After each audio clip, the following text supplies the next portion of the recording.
Welcome to PhD with Women on It, Hack the Future. My name is clearly not Beata Young. I am Patrick L. Young, her husband. I'm terribly sorry today.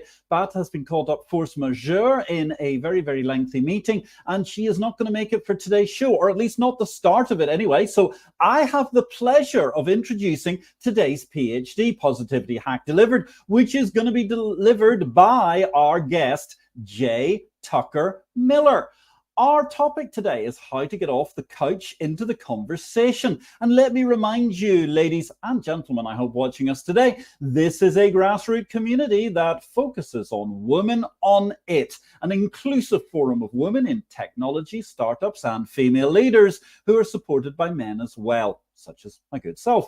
And I bring heart to that hustle because empathy is my mojo, not just Beata's, and empathy is critical to you in order to get off the couch and into that conversation. But first of all, let's talk about some fabulous things that wonderful women have been doing in and around the Women on It community during the course of the last week. First of all, over to Annie Gaudreau, a former PhD guest.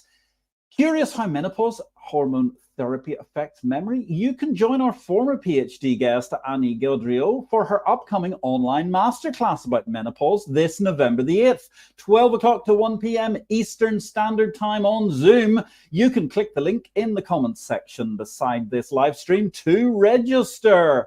Meanwhile, Nyla Beth Gavel. Nyla, wonderful woman. Had the opportunity to meet her when I was ringing the bell at the New York Stock Exchange a couple of months ago. She's also a fantastic former PhD guest, and she's paving the way in technology. Congratulations, Nyla Beth, founder and CEO of NBG Strategy Consulting, on your successful event at the We Global Founderverse Summit 24 on October the 17th in Beverly Hills, California. Wishing you continued success, Nyla Beth. Take care. Meanwhile, a round of applause to NUSF, which stands for, and this may be your second guess, the Arab Institute for Women's Empowerment. The Arab Institute for Women's Empowerment, they won the BRICS Business Forum Award in the Women's Business Alliance category of education and inclusion this week in Russia. Keep inspiring us, ladies, I say. Now let's get back to our topic today, and a very exciting one it is indeed. In a career that has ranged from law to sales via the diversity of HR and risk management, now that's quite a range, ladies and gentlemen, Tucker Miller has experienced the highs and lows for startups, Fortune 500 companies, and seen how important it is to communicate. It can be as few as 4 words, but you need to be in that conversation. And in the conversation today, J.Tucker Miller. Tucker, welcome. Where in the world are you today? Thank you so much. I'm just outside of Seattle, Washington, in the U.S.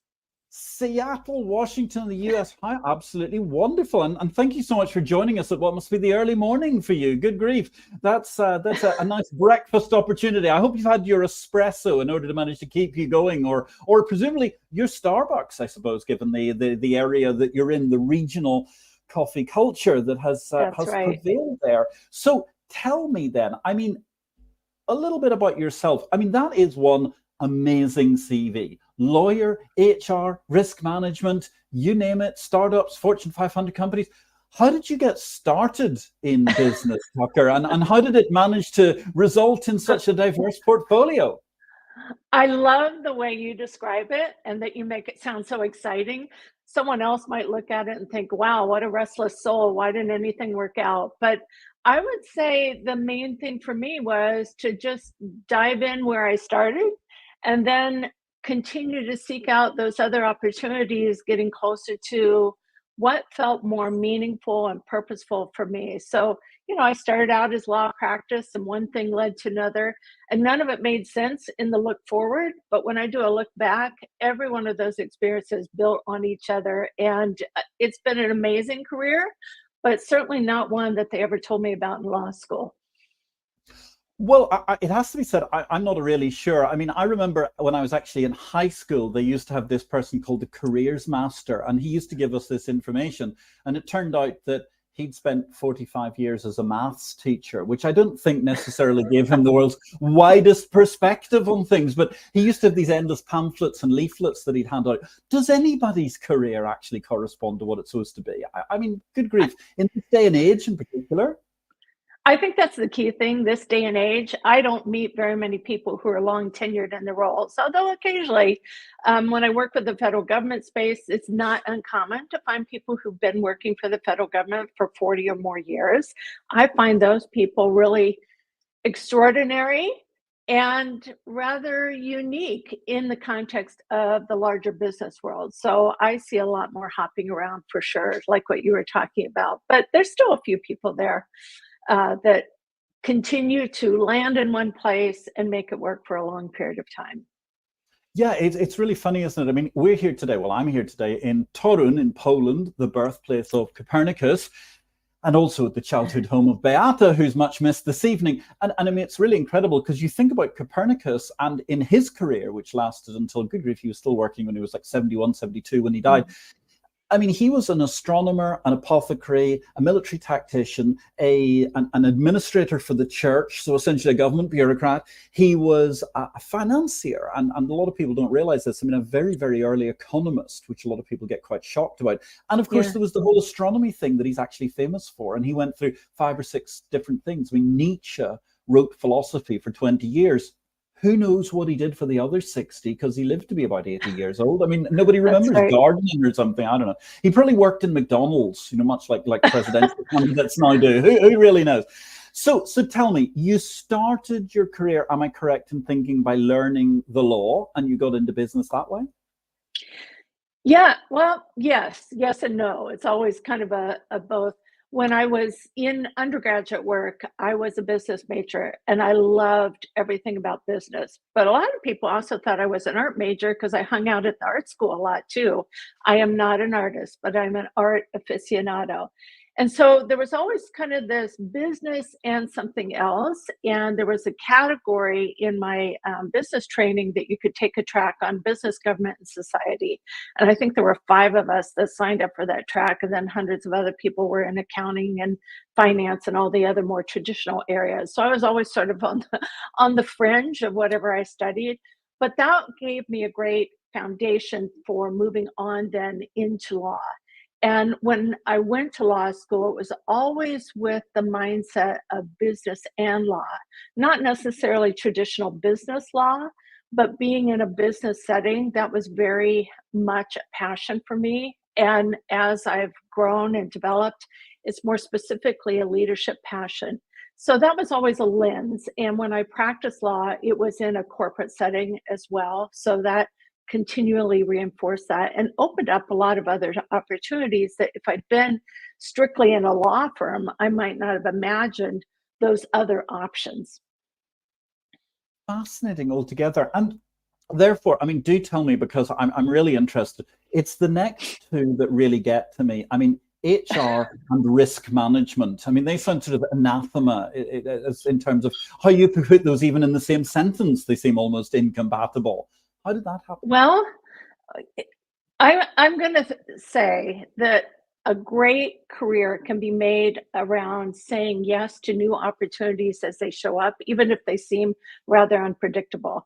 So I was practicing law and looking around at my law partners, and none of them were living a life that I really admired. They weren't healthy, they weren't all that happy, they were working a lot.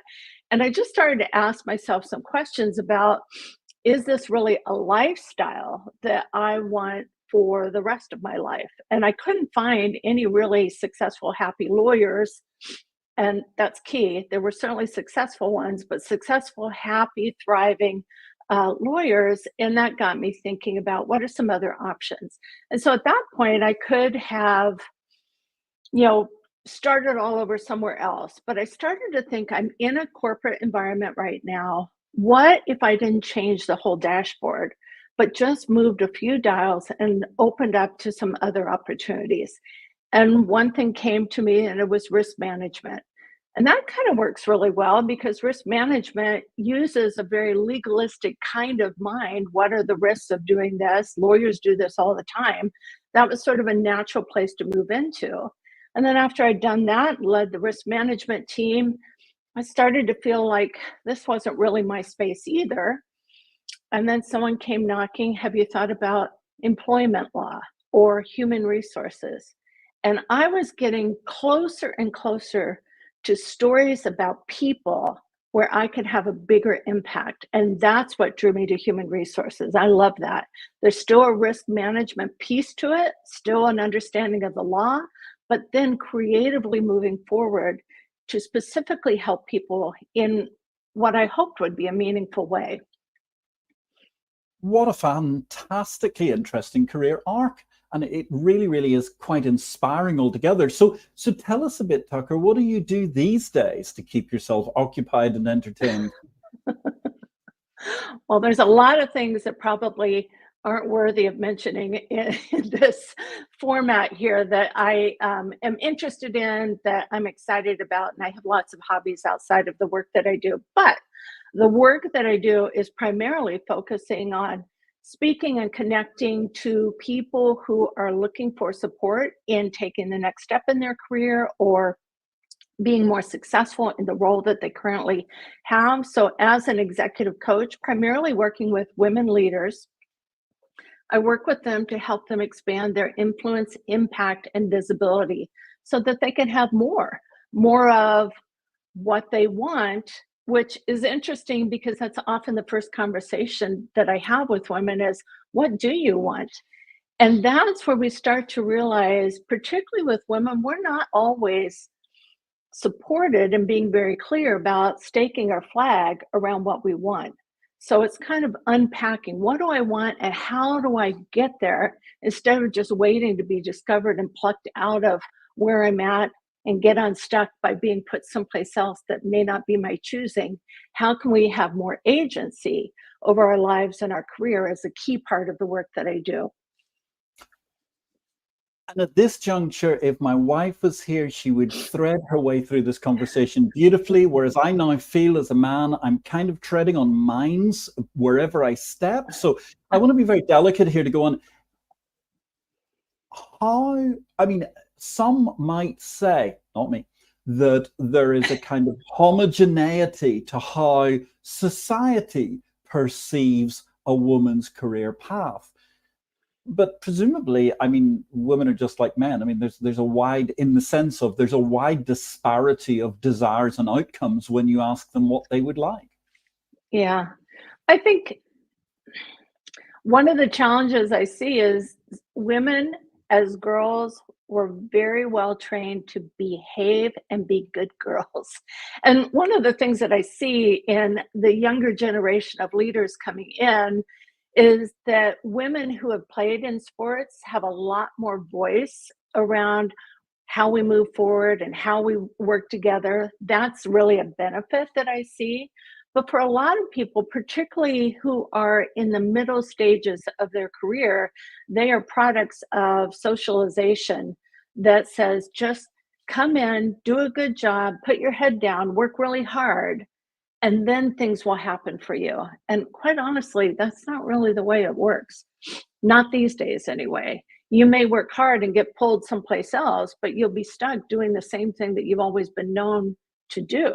So, how do women learn to find their voice and ask for more of what they want without fearing that they'll be perceived as too aggressive or too difficult, or all of those things that kind of get in the headspace of how we present ourselves and how can we be more confident?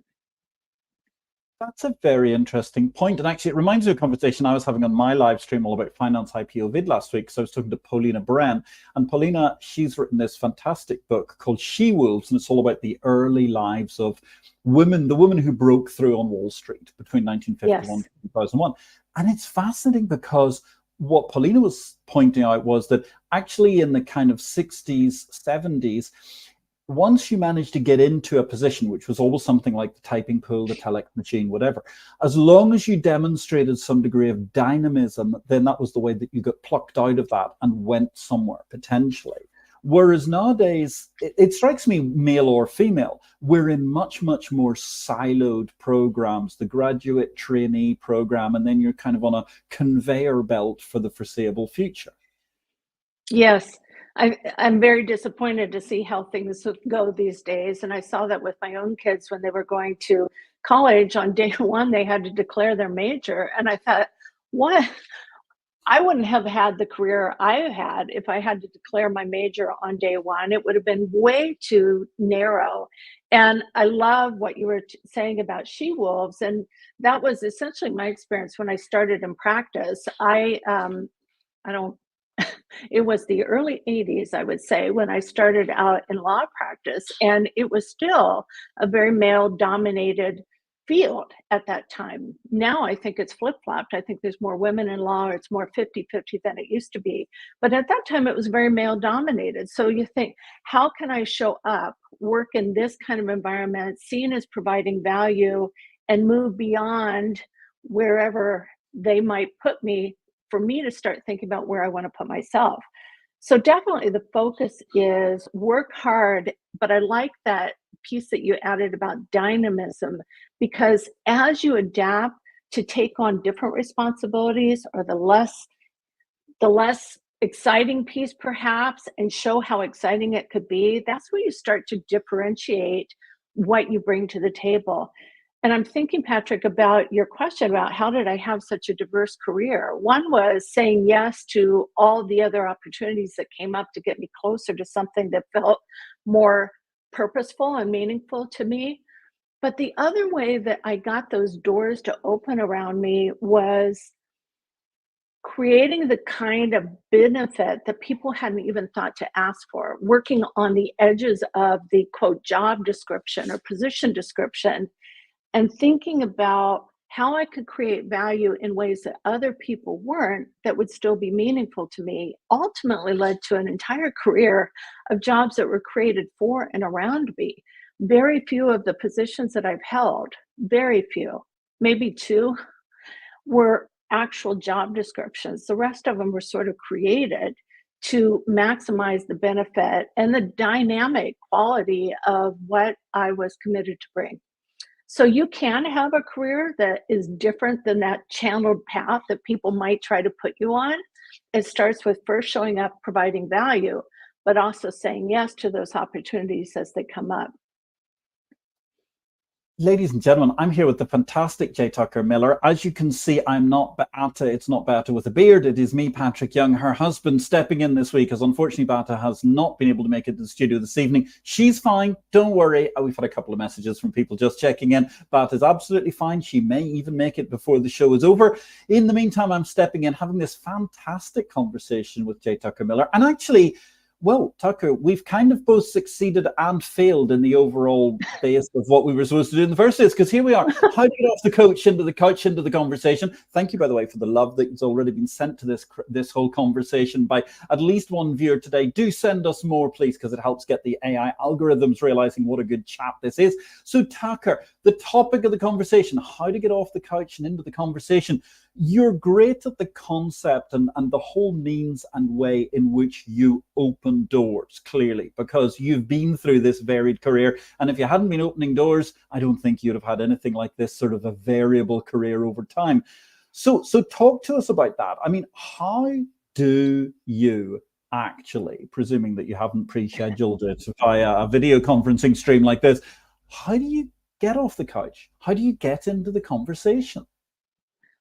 Well, let me give you a little bit of perspective. Like, how did this even come about that I started thinking about this? And I mentioned that I currently work as an executive coach, and I frequently, in working with clients who are very seasoned, who have a lot of insight, experience, influence, sometimes power and position, we'd be working together on some problem or challenge that they were having, and there would be this place of agreement that they should have a conversation. So what would that conversation look like? We'd structure the conversation, plan the conversation, Was there any reluctance? No, I'm going to do the conversation. So when I came back with the client and asked them, how did it go? I kept hearing one thing pretty consistently was it didn't happen. And when I would ask them, why didn't it happen? Why did they remain theoretically in the couch or metaphorically on the couch? Why did they do that? They would say, I didn't know what to say, which is some code for I might do it wrong. It was too uncomfortable. I didn't have time for the conflict. All the things that they were saying to me in the context of I didn't know what to say really were I was afraid. So now we kind of start to think, or I started to think, how do I create some momentum? Because what they're doing is staying in a story that justifies not having a conversation that they agree they need to have. They're literally on the couch being comfy, safe, and protected rather than taking the risk, rather than saying yes to the possibility and the opportunity.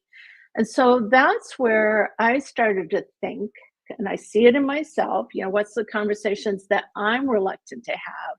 How do I do it anyway becomes the question. And so I started to think about the possibility that in as few as 4 words, you might be able to have a meaningful conversation. And that's where my book idea, the first 4 words, came from. A lot of people say, what are the 4 words? It's a strategy. It's a strategy for simplifying how we get started in the conversation. And what I find is people are so hungry for interaction. If you get it started, it will usually happen, and it will more often than not happen better than you imagine. So when I asked my clients, if you could go back and start that conversation in as few as 4 words, what would those 4 words be? They had an answer. And it was so surprisingly simple to them. They wanted to go find out if they were right. That was the magic sauce that I discovered that would get people off the couch, because we love a dopamine hit, especially when we discover I might actually be right and I can get beyond whatever fear or reluctance I had. So I will say, some people also wanted to go try it just to prove me wrong. I don't even care at that point. The whole goal of that 4 word strategy is if I could simplify it and get out of my own way, what's on the other side? And so that's essentially my strategy for getting off the couch. And sometimes people say, well, what are the 4 words? It doesn't matter what the 4 words are, just get it going. There's a few 4 words that maybe won't work to your benefit, like it's not my job, or over my dead body. I mean, let's just be honest, there are some forward phrases that are just going to be disastrous. But if you can think about what you want and ask for it in as few as 4 words, not only does it get you off the couch, it gets you much better results, greater clarity. And for my clients who are constantly seeking to be heard, understood, and seen, brevity is the key. Less white noise, more clarity of action.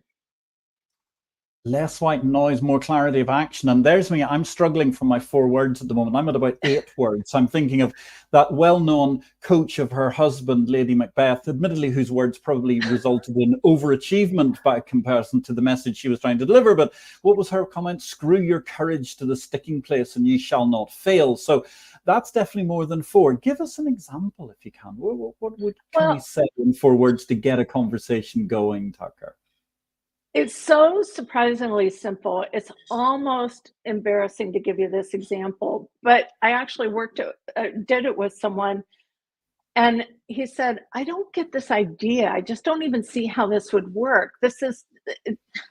Can you give me an example? Just like what you said, Patrick. And I said, yeah, how about this? Let's have a conversation. And it was wild. He just kind of sat back and he thought and he took it in and he said, I think that might actually work. Thank you. And I did. So it can be that simple, so simple, it's almost embarrassing to put it out there. But what I have done in my book is provided lots and lots of examples that you could use in a variety of contexts, because it's a strategy and a concept.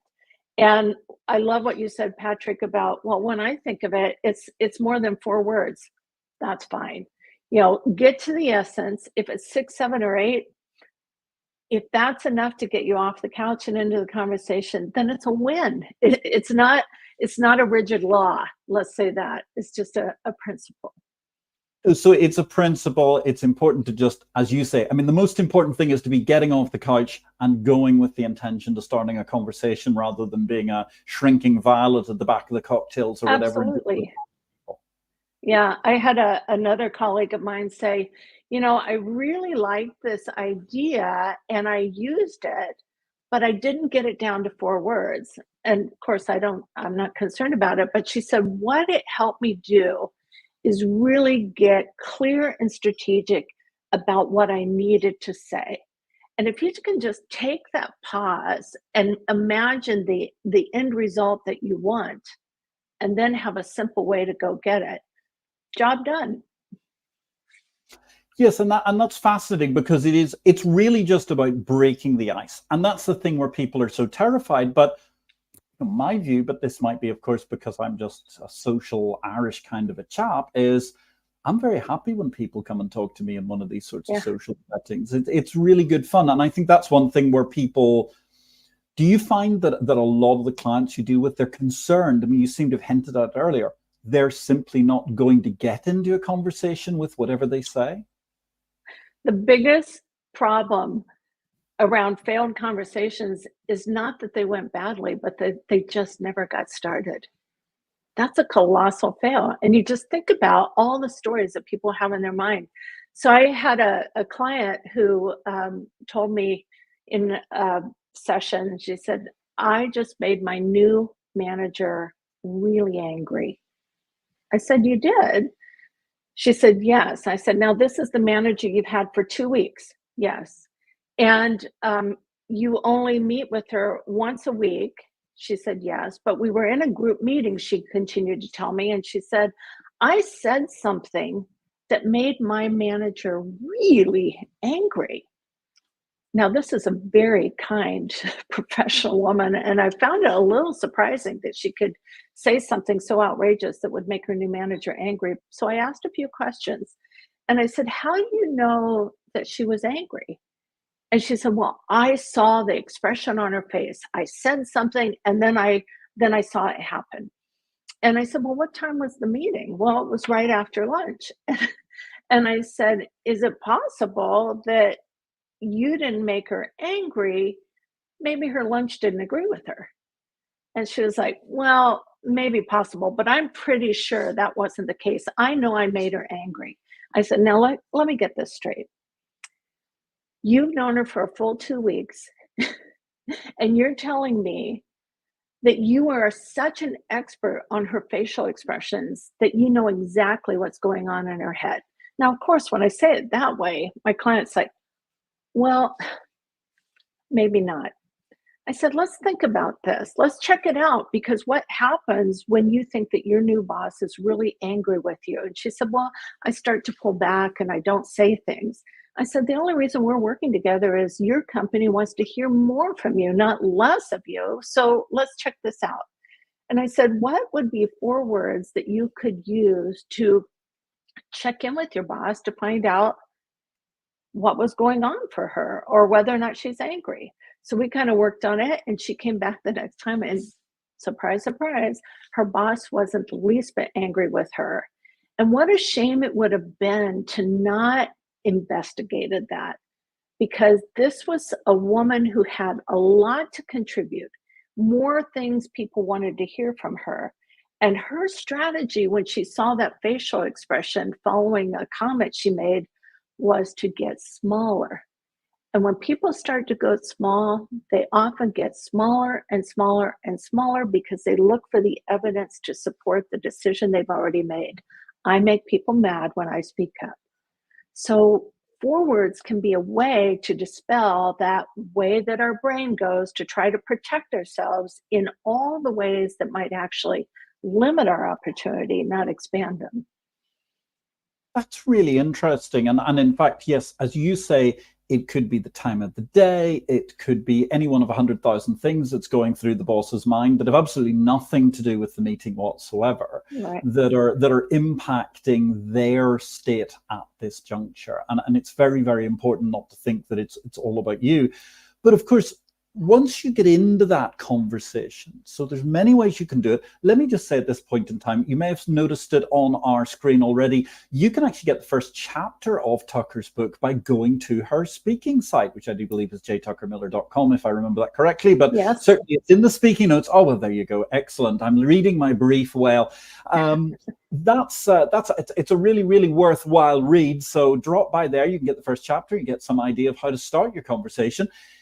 So you get into this conversation, okay, whatever that is, whether it's 4 words, 8 words, you're an Irishman like me, it's probably 1,500 words. How do we best manage to then get that conversation to flow? This is where knowing where you want to go in the conversation is everything. Because if you just start conversations to just, practice starting them without any kind of goal, where does it go? What is it that you're trying to achieve? And how can you be really present with whatever response is going? I started the conversation, I'm out. So you have to start thinking about, how can I continue to navigate in a positive way? So there's a category of things that we also focus on in communication, which I address in my book. It's like, remain calm, stay objective, find that neutral place, practice those things in the context of the conversation, so that you're not just sharing your point of view, but that you're also receptive to hearing the perspective and the response of the other person, which is part of the goal that you have when you enter the conversation, is not only for someone to understand you, but for you to also build that bridge, that trust that comes from hearing what they have to say. So at that point, you're not limited to 4 words, but certainly if you get stuck somewhere, having a few things ready in your toolbox, like, tell me a bit more, tell me more. I have more questions. Can you explain that? Having a few more of those phrases when things get sort of stuck and sticky that still navigate in the direction that you want to go are really helpful. And then closing it out. So I think your question, Patrick, is a natural place a lot of my clients go to as well. If I start this thing, then things are really going to get messy. And it's like, the middle of the conversation can be as easy to navigate through as starting the conversation. You just have to kind of believe in where you want to go and believe in yourself to be okay in the moment. Whether it's networking, whether it's a family gathering, it's navigating the best way you know how, staying calm, present, objective with that end in mind, and also belief in the relationship, belief in the power of the interaction. Belief in the power of the interaction, belief in the relationship. That's wonderful. And I suppose one can almost take a kind of scenario planning. Maybe you can even take a sort of gamification approach to this. I mean, to develop how you potentially can build the conversation on. Absolutely. The whole concept around the first 4 words was founded in gamification. I don't know if your audience is familiar with Name That Tune, but there would be a part of that game show, and I watched the old version. I guess there's a newer version of it, but there was a part where contestants would be told a little bit about a song, and then they would start to compete. I could name that song in 8 notes, and I could name it in 6. And that was actually the inspiration as I was hiking around my neighborhood during the pandemic, trying to find the solution for this. I thought, what if it were like a game? Because that's really fun. We love to compete and find out if we're right and all those things. What if we can make it fun? I'm a big proponent of fun strategies. So I came up with that gamification piece as a way to just sort of a hook, a way to get people to think. And before I really realized 4 words was the sweet spot, when I had this idea, I just started writing down what I noticed in my clients and what I noticed in interviews and other settings, podcasts and whatnot. Was there a sweet spot? And if there was, what was it? And one of the other things I had done is put a big piece of butcher paper out on our dining room table at home. I had kids who'd come and we're living at home, and my husband was here and during the pandemic, and we would just have this piece of butcher paper, and we would just put forward phrases to test the idea. Do these work? How do they work? What are we hearing? And the book was built with a lot of these examples that we were bringing from our own perspective and our own work lives and school lives, as well as the things that we were hearing and seeing in other people. So that gamification piece of what could be said, but also testing how it could be delivered in a productive way. Same words delivered in a different tone might get a different result. Just looking at the ways that you can play with it was the power of the strategy, basically, in coming together.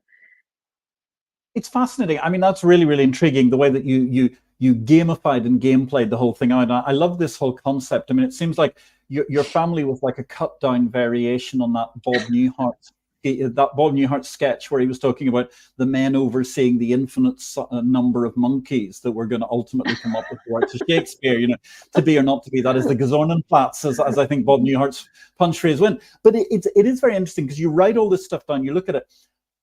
Fascinating comment that you make about tone, because I would say that there are definitely phrases that, for example, if they're delivered by a woman, they would be perceived in one way. If they're delivered by a man, particularly, if I may say so, a man like me with a relatively hard accent, may be completely interpreted in a very different way, good or bad.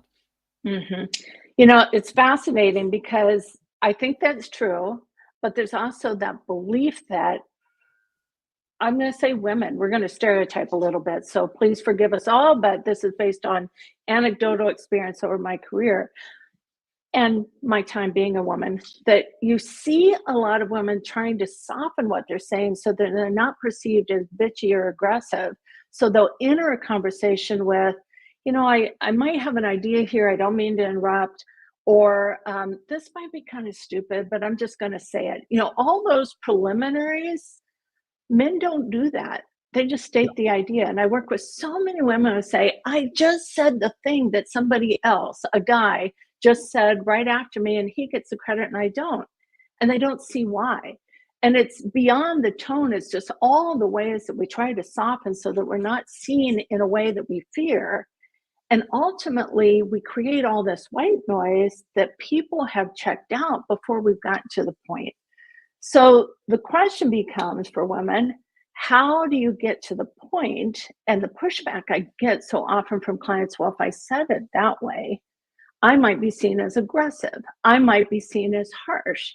And I will say I have gotten that feedback in some areas where I am too direct, too blunt. And that's the fear that so many people have. And so when you get that feedback, and I've gotten it, I soften the tone, but I don't use all that other fluff. So it's useful to receive the feedback, but use it in a way that helps you refine how you show up, not keeps you from showing up. Right, right. But it is interesting because actually you do hit upon a very interesting point as well, which is all of these many studies which have shown that when women do things, they're seen as aggressive, where when men do things equally aggressively, if not more so, it's seen as being normal business, which is in itself a societal issue that we need to push through in order to get there. One thing that interests me then is the cultural differences. You've worked with startups, you've worked with Fortune 500 companies. Wow, that's a massive range. Are there differences in the way the conversations start or get going between the different sides of organization, mentality, types of structure? Absolutely.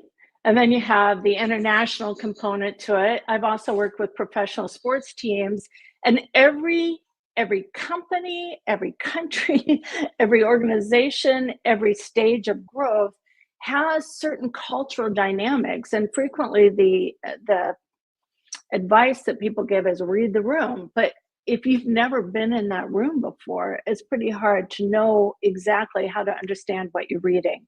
So the first place to start in any setting that you're in is to show up calm, respectful, warm, and personable. then let them see how smart you are as you continue the conversation. But it's being personally connective and available that will help you navigate any situation. Not that you're going to be a doormat, you're not going to let people walk over you, but showing up in service is irresistible, especially at a time where we're all looking for help to deal with very complex situations, regardless of whether or not you're a startup or federal government agency or in a Fortune 500. People who show up to be in service are absolutely irresistible. Be that person. That's a fabulous statement. Really, really fantastic altogether. Thank you so much. And it's so interesting and so inspiring to hear you talk about this, Tucker. But I mean, can there be, if we go into, say, the work context, I mean, what about issues there? Because obviously, particularly in recent years with the kind of the ESG, DEI doctrines and so on coming in, a lot of people more concerned about generational issues in particular, because the current generation, wherever we are in the alphabet, can often see things very differently to, say, you or I. What about those sorts of issues towards avoiding harassment or any sort of issues there or thereabouts? That's pretty juicy stuff. And we're all sort of navigating it. I told you that I've been a lawyer since the 80s. And I quite frankly thought, well, by the time the 2000s come by, we won't be engaging in sexual harassment or discrimination anymore. That'll be over. And I will tell you that there is a category of my business that deals with those issues, and business is as good as ever in those areas. And that's disappointing. But I would say it's also because people assume that everybody knows what the right way to behave is, and increasingly we don't. And this is part of the conversation that absolutely needs to happen, is what are the expectations? The problems are not the generational differences. The problems are the assumptions that we make about each other without really having the conversation.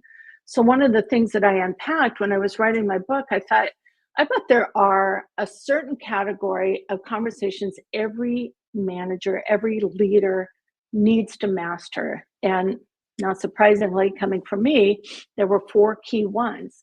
And the first is, what does good performance look like? Quit making assumptions that we all understand what it is. Are you talking about specifics around what is good performance and what's unacceptable? The other category, and this goes very specifically to what you're talking about, Patrick, is how do we talk about conduct? What are the foundational cultural standards that apply to our organization or to my team? And how do we level set that?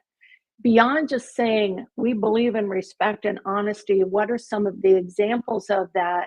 And what might get you fired if you don't live up to that? So that's performance and conduct. The other is feedback. How do we welcome feedback? What feedback do we give? And finally, particularly as a leader, the key thing is, how do you show up in support of your people, developing them, helping them grow, helping them understand where their next opportunities are.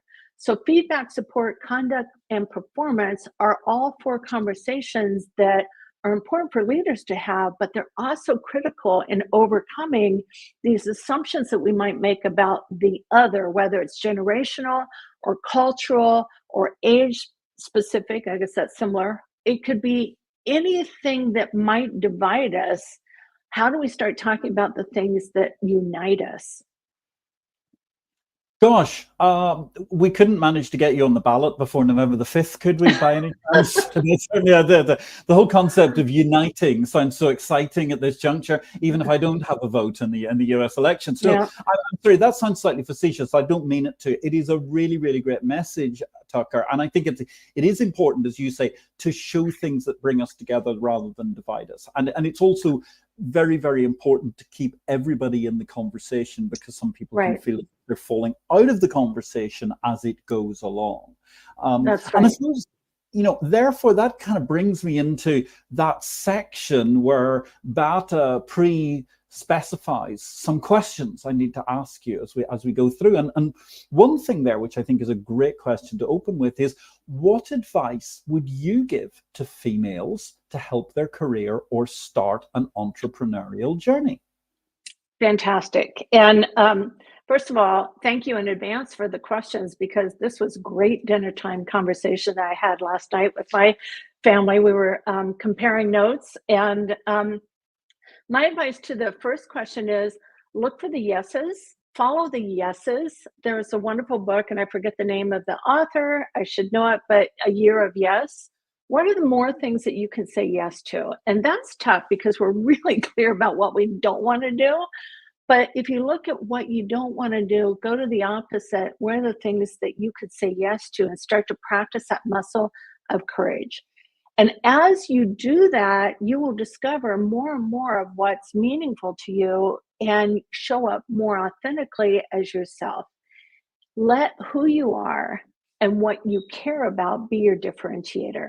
That's really, I think, the key thing is, as we think about how do we do a good job and make sure people like us, let's care a little less about what other people think, and let your uniqueness and authenticity be your differentiator, because that's really the pathway to not only career success, but a meaningful life. To which the answer is Shonda Rhimes, I believe. Thank you. That is right. Yes. How to dance it Thank out, you. stand in the sun and be your own person. Thank you very much, Desiree and Rushlin, for managing to get that for me in production. Yay. Great points. Very, very interesting points. And the authenticity is so key, because I think it doesn't matter what you do. It's very interesting. And I mean, I find certainly as an employer and when you're working with teams, it's wonderful to know what really interests people, because it doesn't matter what the interest is. It's just a great way to open a conversation and start talking to them. Because I may know anything about sub-aqua gerbil shooting or something, but you could be the best in the world. And it's very interesting to hear, because there's always something fascinating to learn, right? I remember working for someone who was tough. He was really tough. I wasn't sure if I really liked him all that much, but I knew he was married. And I knew that he really appreciated his wife, and I presumed that his wife appreciated him. And as hard as he was to like on my own terms and in my own experience, I started to get really curious and think, what is it that his wife sees? What does she like about him?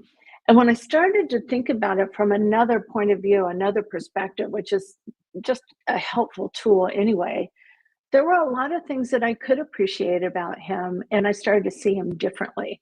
So flexing that can also be a great opportunity for expanding our world and engaging each other. And you know what? You lead beautifully into the next question once again, Tucker, because actually you're exuding soft skills throughout this conversation. What do you think are the 3 top soft skills that all career-driven females should have? Know your worth and speak from the place of what you believe is your worth. So that's a key thing. So we're talking about communication.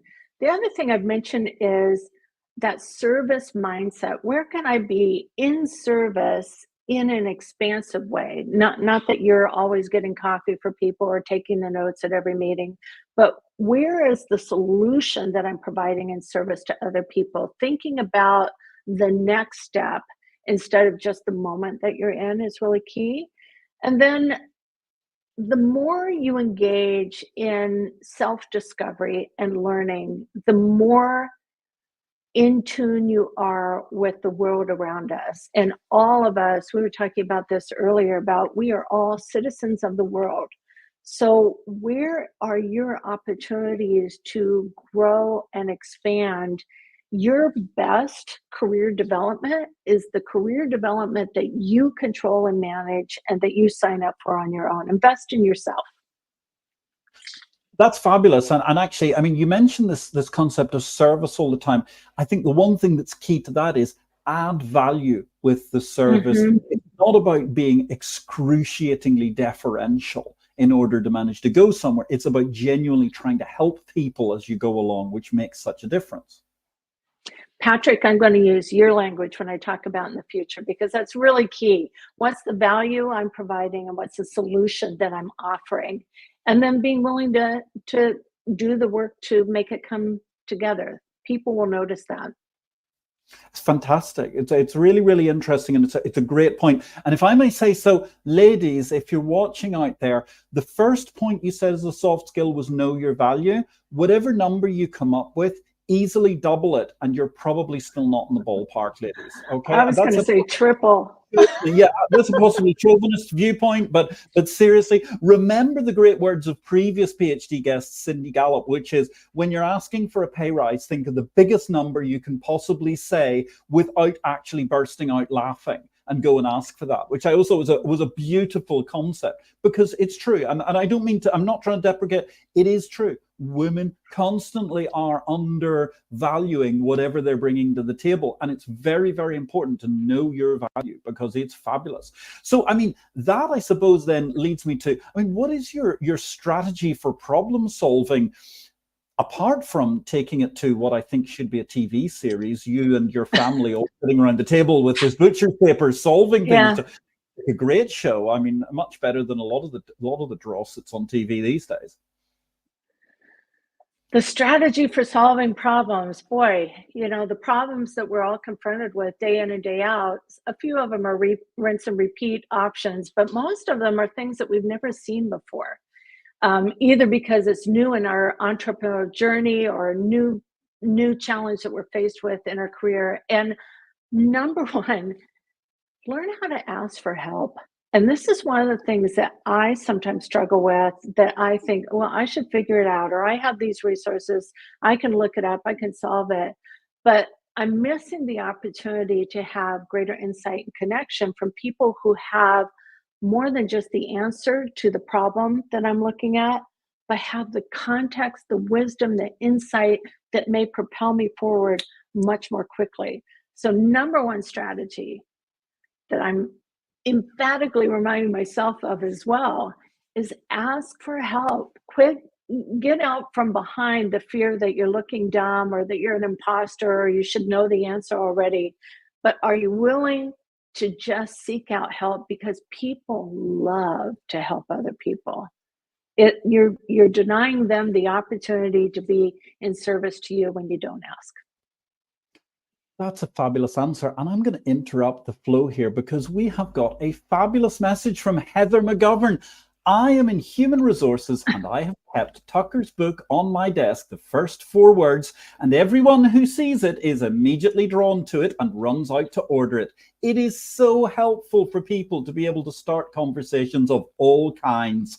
Being in HR, this is an important aspect of my role, guiding employees and managers how to communicate effectively. And it just begins with the first 4 words. Well done, Tucker. Thank you very much. Well done, Heather McGovern. That's a beautiful post. Lovely to see ladies supporting ladies on this show. And that's an absolutely fantastic one-liner altogether, which shows you certainly solved some problems along the way. Thank you, Heather. Absolutely. Thank you indeed, Heather. Now, I mean, thinking about that, of course, none of us are able to achieve success without some help along the way. Is there a particular person you're grateful towards who helped you get you to where you are? All right, I'm going to quote Justin Bieber on this one. So bear with me. I'm not going to sing it. But he has a song called Lifetime, and it says, some people come in our life for a season and some are lifetime. When I think about that question, there are so many people who have been critical to a season of my life. And then there's the lifetime people. And I'm going to do a shout out to my dad. He shows up every Tuesday morning across from me, and we have coffee and a cinnamon roll, and we talk about life and challenges. And he had been my early business mentor. He'd been a business leader. He'd been in the military as an officer, and he is really been my North Star around navigating my career and just being a really powerful sounding board. But I don't want to ignore those seasonal people that have shown up in my life at really critical moments. And I mentioned that my career is one that had offered me opportunities that were created for and around me at different stages in my life. And when I did the look back, every one of those were men that had created those opportunities. And I am grateful for the ways that they gave me a chance to grow and expand and try new things. So lots of people in that category. Lots of people led by dad, and you talk about exciting new things and so on. Can you share with us, are you working on any exciting new projects right now, Tucker? I am. I've had my own practice, executive coaching, for the last 3 years. So I left my corporate experience to start my entrepreneurial experience, and I've loved every minute of it. And one of the things I always tell people I'm the best and worst boss I've ever had. I love doing it, but you wear all the hats. And so my exciting thing is really expanding my speaking part of my business, looking for opportunities to engage more personally with people, providing more generosity of insight and experience, and sharing both my strategy for the first 4 words, but also my heart to help, particularly women, feel more powerful in their roles as leaders and contributors to our community. And in fact, therefore, building on that, I mean, Eleanor Roosevelt famously once said, "Women are like tea bags. We don't know our true strength until we are in hot water." How are you in hot water? Indeed, how are you brewing this evening or this morning in your side of the world, Tucker? I'm brewing in a lot of the ways that I'm imagining this next phase or next stage of my business. But when I was thinking about this quote, I have had very challenging times in my professional life that were because of things happening in my personal life. And if you really want to know what testing looks like, particularly with women that I have worked with, what I've seen is the struggles that they see with their children, the things that they are going through with their parents, all of those things consume so much energy and thought and care, and they continue to show up in the best possible way at work. And um, those are the things that really reveal our strength and our ability to compartmentalize when we need to show up in service where we can, but also to be in service to the people that we love, and somehow, some way, also take care of ourselves. And that has been the biggest test of my career, is those moments when people I love are struggling. Wow. And we're going to have to do a slightly quick fire round of questions because it's so inspiring, this conversation. Number one book that you sit back and think, gosh, I wish I'd read that earlier. The Power of Habit by Charles Duhigg. And a lot of people are more familiar with General Atomics. It's related, but Power of Habit came out first. And that was my big aha. If you really want to understand what's going on in your brain, look at what you're doing every day, because your mindset is informing all those habits. And if you want to change how your brain works, notice what you're doing and think about how you want to re-engineer that or reverse engineer it. That was a powerful book for me. Fascinating. And so the breakfast question, you can meet anybody in the world from any time for a private breakfast. Who, what, where, why? I wish I had a name for the person. It doesn't really matter where we would meet, but I want to meet the ancestor that I have that left a life in Europe, in Scotland or England. We've got a couple of them who came to this country, America, in the 1700s. Were they running from something? Were they going towards something? What gave them the resolve to make that kind of unknown journey at that time? I'd like to understand that a lot more. Wow, fascinating. And give us your life lesson quote, please, Tucker. My life lesson quote. I have two, and I'm going to give both of them very quickly. One is from my dad, and the source is unknown, but how little you suspect the lives of others you affect. That's powerful, especially when we think we're not making a difference. You have no idea the kind of difference that you might be making. And the other one, and this was an insight that I got when I was in law school, but I didn't have the phrase until more recently, and it comes from Marie Forleo: everything is figure outable. So whatever happens, there's always a response. There's always a next best step. Everything's figure outable. Powerful. Very powerful altogether. And therefore, I mean, if you could give our viewers, listeners, one bold challenge or a piece of actionable advice to help them move forward their career to the next level, what would it be and how can they do it today? I feel like I've touched on a lot. I would just decide on your next growth opportunity and do it. The biggest challenge is in the story that you tell yourself. Set the story aside and do it anyway. And you know what? That brings us to a beautiful conclusion. I've been left with a few quotations. I'm just going to pick one today because it's by Niels Bohr. So therefore, a man should say it. An expert is a man who's made all the mistakes which can be made in a very narrow field. That seems like the story of my life. Tucker, thank you so much for sharing your insights with us today. It's been absolutely superb. Your work in dealing with these wonderful first 4 words is absolutely incredible. I must admit, I'm quite fascinated to know just what it's like in the feverish activity with all of that butcher's paper over the dinner table at home. It must be intriguing all points in time. Coming soon to Bravo or another channel near you, I'm sure. Don't forget to pick up a copy of Tucker's fabulous book, ladies and gentlemen. And that's it from this 160th PhD live stream. Thank you very, very much to our guest, J.Tucker Miller. Catch her website, jtuckermiller.com. Next week, Beata will be back, and the guest is going to be Dr. Joan Ifland. Feed your brain, boost your productivity. Sounds like a win-win to me. Ladies and gentlemen, what else can I say? But thank you very, very much to our fabulous team today, to Rachel and to Marianne and to Desiree. And of course, if you don't like something, change it. If you can't change it, change your attitude. As Maya Angelou said, look for something positive in each day, even if some days you have to look a little harder. We didn't have to look far at all today. What a positivity hack delivered it's been. This has been a fabulous show. It was a joy to manage to join you today as a special presenter at the last minute. See Beata next week. Catch J.Tucker Miller at jtuckermiller.com. Remember, today is your day to hack the future. Hack the positivity you want. Have a great week.